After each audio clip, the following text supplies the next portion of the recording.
Right now at noon, Joplin recognizes the ultimate sacrifice made by Officer Reed and honors him by naming the 20th Street Bridge in his memory. We are slowly but surely beginning to clear out across the area. You can see a little sunlight out there. We'll take a look at that forecast coming up. Plus, advocates are asking a Missouri judge to rewrite what they say are misleading descriptions of abortion rights. The 4 states' most watched news starts now. Good afternoon and thank you for joining us on KOAM News at Noon. I'm Caitlin O'Shaughnessy. In today's top story, a Wayside, Kansas man is behind bars accused of shooting another during the evening September 9th. On September 9th at approximately 7:48 p.m., Montgomery County Dispatch received a 911 call of a subject who had been shot at 210 East Bell Street in Wayside, Kansas, which is 13 miles southwest of Independence, Kansas, on the US 75 highway. Dispatch received information that the suspect had left the scene. Upon Montgomery County deputies' arrival, they located a male victim who was later identified as Nathaniel Rush of Caney, Kansas. Rush had critical injuries and was life-flighted to an area hospital to be treated for his injuries. The shooting suspect was identified as Robert Darrow of Wayside, Kansas. Later, authorities located Darrow's vehicle at a residence in Independence, Kansas. KHP, along with MGSO deputies, were able to locate the suspect and took him into custody. Sheriff Ron Wayne said, "The victim is alive and according to the family is stable and on the road to recovery."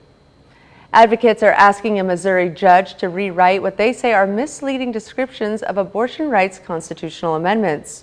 Lawyers on Monday argued over Republican Secretary of State Jay Ashcroft's summary of the amendment. Summaries are provided on ballots to give voters simplified descriptions of sometimes complicated policies. Ashcroft's summary says the amendments would allow dangerous and unregulated abortions until live birth. The Missouri ACLU says the amendments would enshrine reproductive rights in the Constitution, including the right to abortion and birth control. A Missouri judge is expected to rule on the ballot this week.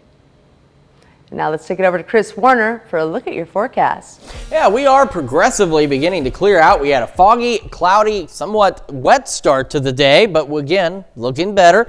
Taking a live look at the MoDOT camera, 20th in range line. It's hard to tell for sure, but there's been a little bit of sunlight shining through. Otherwise, still got some clouds out there across the area. We take a look at Skywatch Storm Tracker, got the satellite on here, and you can see where that cloud boundary is across the area. The good news is it is on its way out. The bad news is we do need more rain across the area, but we do have some additional chances a little later on. So all this cloud cover kind of just slowly clearing out of here, but for some of us in southwest Missouri, there's a little bit more coming in behind it, but eventually we'll all get in on those partly cloudy skies. Some of us getting in on those mostly clear skies. Yesterday started the day at 64, so just a little above normal, and we were almost 10 degrees below normal for the high, only making it to 75.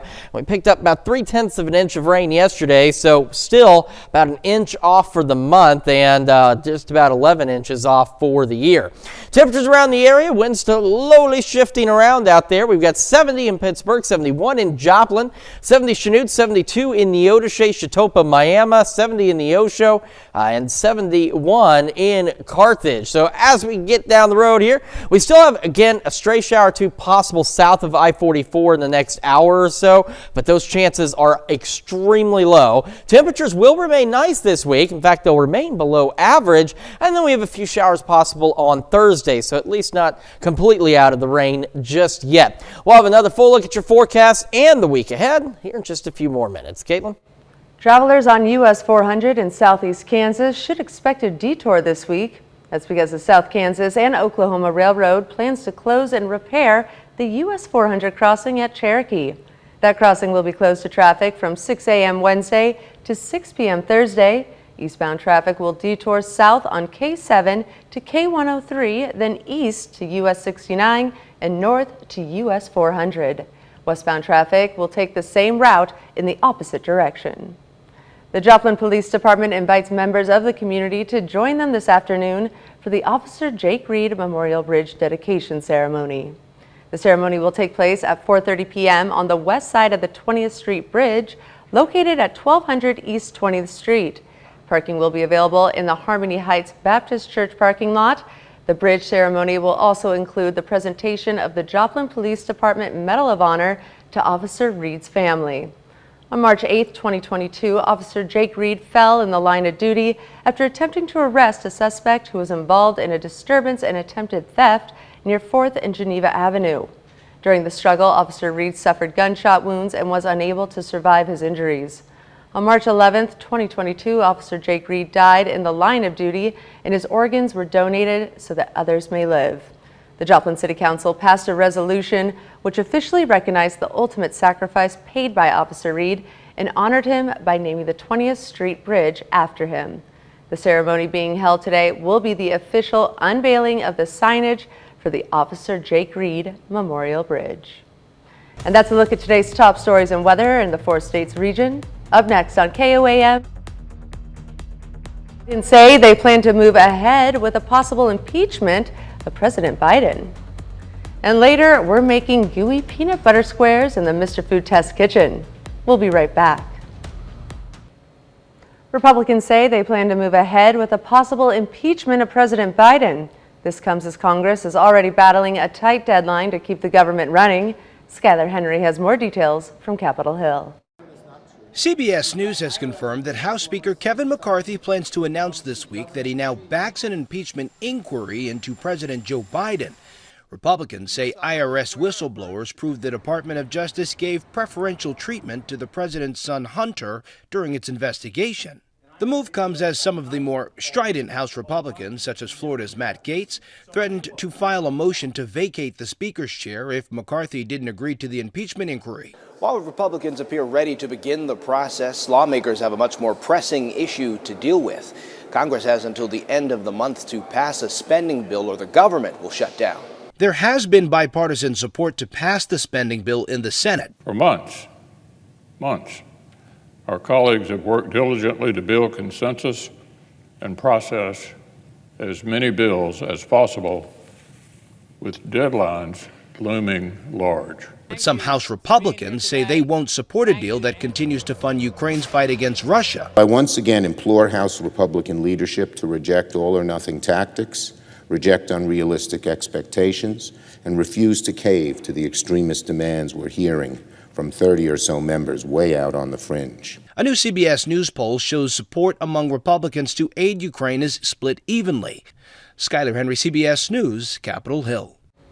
Even more Republicans, 61% of those surveyed, say that the U.S. should not send weapons to Ukraine, something Republican leaders in the Senate insist is vital to American national security.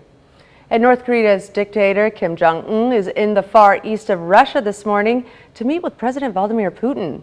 They're expected to talk about supplying arms to Russia for its war in Ukraine, and Kim will likely want a few things in return. Imitaz Tiab is following this story from Ukraine. Well, Kim Jong-un's arrival marks an incredibly rare foreign trip for the leader of one of the world's most isolated nations. He's understood to be traveling on this heavily armored and very slow-moving green train, which has become something of a symbol of North Korea's paranoia and secrecy. Now, this widely expected one-to-one between Kim and the Russian president, who last met in 2019, comes as Vladimir Putin himself becomes increasingly isolated on the world stage and is in desperate need of allies as Russia's supplies of ammunition and shells are running out just 18 months into his unprovoked invasion of Ukraine, while North Korea, which has faced global sanctions for years because of its nuclear weapons program, is in dire need of everything from food aid to advanced missile technology and even hard cash. Now, the White House has warned Pyongyang it will, quote, pay a price if it strikes an arms deal with Moscow, but hasn't said what exactly that price will be. Imtiaz Taib, CBS News, Dnipro. And finally, airport travel continues to require patience. U.S. Customs and Border Protection reporting global entry applications are taking over a year to fulfill. The travel program allows users faster processing through Customs and Immigration when they arrive from international locations, as well as quicker waits on security lines at U.S. airports. The Global Entry Program was shut down during the pandemic and is now dealing with an overwhelming backlog of applications. By the end of the year, the program expects more than 4 million applications. If you're more of a domestic traveler, authorities recommend applying for TSA PreCheck. Still to come on KOAM News at Noon, we see what's cooking with Mr. Food. finally an after-school treat that kids will be begging for. Little kids and us big kids too.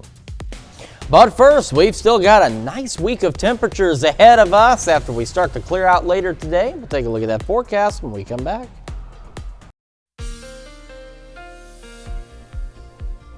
Welcome back to the KOAM News at noon. So we had a foggy start. Some of us still saw some light rain this morning.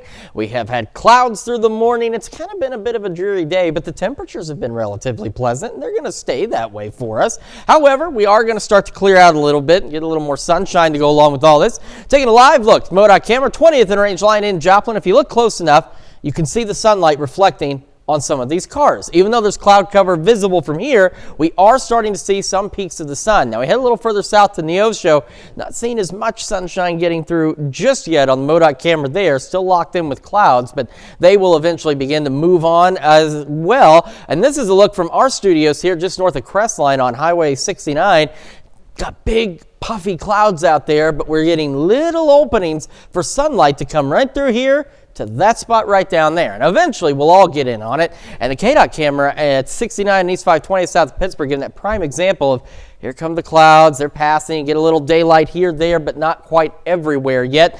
That's another view. It just kind of looks dreary out there, but the sun is trying to get through. We're mostly cloudy in Joplin. 71 is where we're sitting. Got a northeast breeze at about 7, so it's pushing these clouds from the northeast to the southwest. Over in Pittsburgh, obviously still mostly cloudy, 71, an east-northeast breeze at about 7 miles an hour. And there's those wind arrows to give you a better idea as to the flow here. We're sitting at 72, Fort Scott, Lamar, Nevada, Stockton, Chatopa, Neodesha, 70, Yates Center, and Chanute, 69 in Iola, and 70 in Neosho on this Tuesday. I keep thinking it's Wednesday. It's not. It's Tuesday.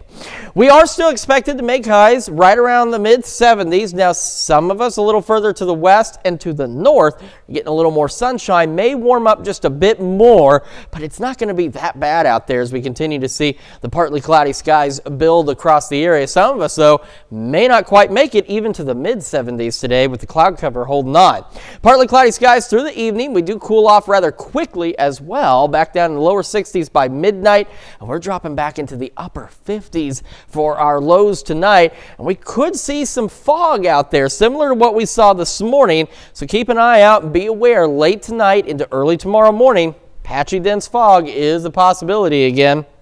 Once we head into tomorrow, we're looking at partly cloudy skies, 79, so a little bit warmer, and that east breeze at about 5 to 10 miles an hour across the area. So not too bad. We do have some additional shower chances out there. They're low right now. Hopefully they'll pick up just a bit because we definitely need that rain. We're looking at some shower chances Thursday evening.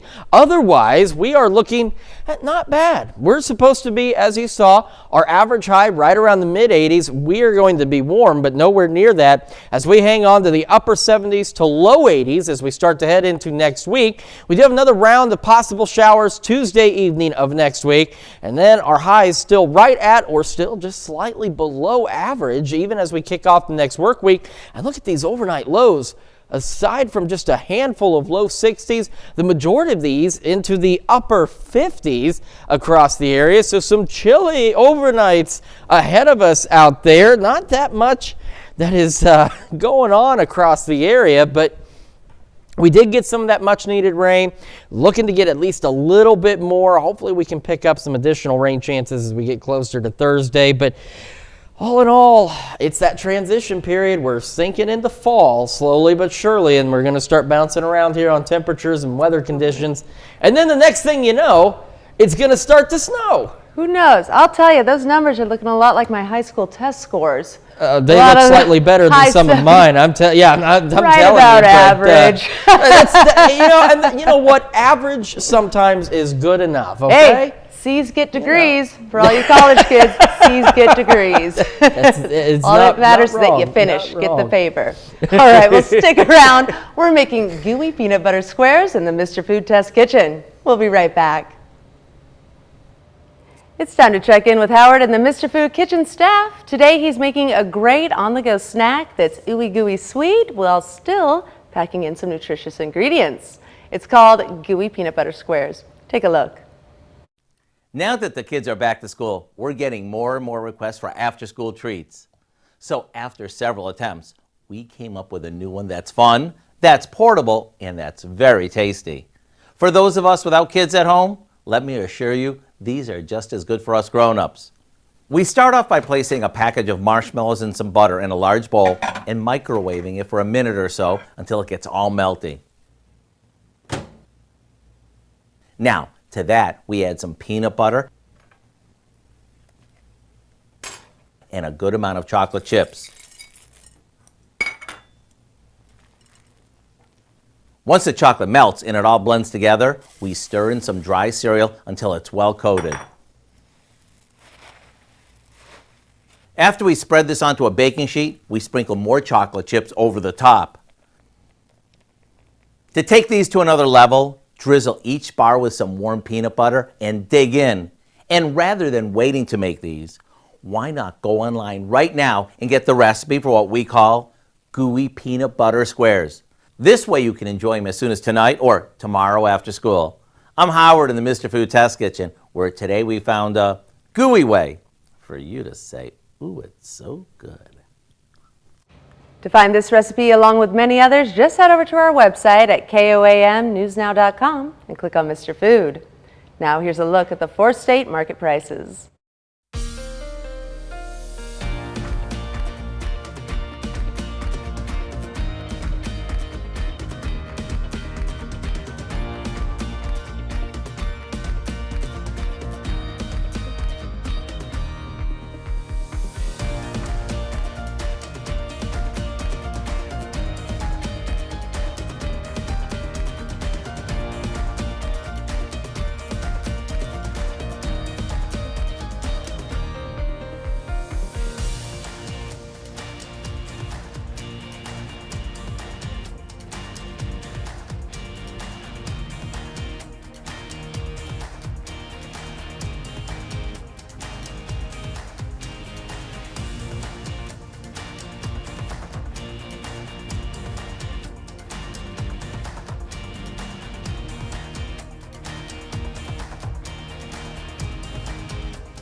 Still looking to be right around the mid-70s today. Clouds will clear later. Partly to mostly cloudy skies tomorrow. Maybe some evening showers. Temperatures warm up but still stay below normal. Upper 70s with overnight lows mostly in the 50s. Wonderful. We'll take that. You bet. All right. Well, Dad, what do you have for us tonight? Well, a lot of 5 starters. He's been on the run for nearly 2 weeks. Authorities in Pennsylvania say escaped prisoner Daniel Cavalcante is now armed with a rifle. The convicted killer was spotted early this morning in South Coventry Township. That's a rural area in northern Chester County. Plus, a local referee shortage is affecting games this season. We're going to look at reasons behind that shortage. And a Parsons, Kansas organization that helps people with disabilities hosts a barbecue fundraiser to be able to take more trips. Hope you join us for those stories.